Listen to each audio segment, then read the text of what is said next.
Қазақстан халқына адал қызмет етуге, Қазақстан Республикасының тұтастығы мен тәуелсіздігін нығайтуға, оның конституциясы мен заңдарына қатаң бағынуға, депутаттың өзіне жүктелген мәртебелі міндеттерін адал атқаруға ант етемін. Ертегі ұқсас есептеріңіз әдемі, триллион, миллиард деген. Мен ондайға тілі келмейтін сайлаушылардың сұрағын қойғым келіп отыр. Нақтылы барыңызға негіз бұл сұрақ, бірақ нақты жауап беру. Еңбек және халықты әлеуметтік қорғау министрінің орынбасары Сағындықова Назгүл Еркіқызы бар ғой осында.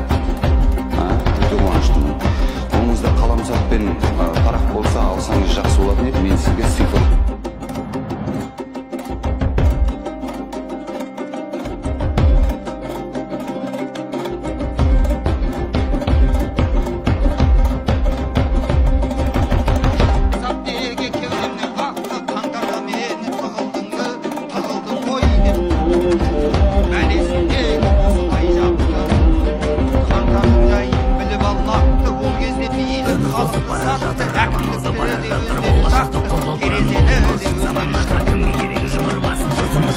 Özleri şarttı, ayıplı bir raksalı sataktı.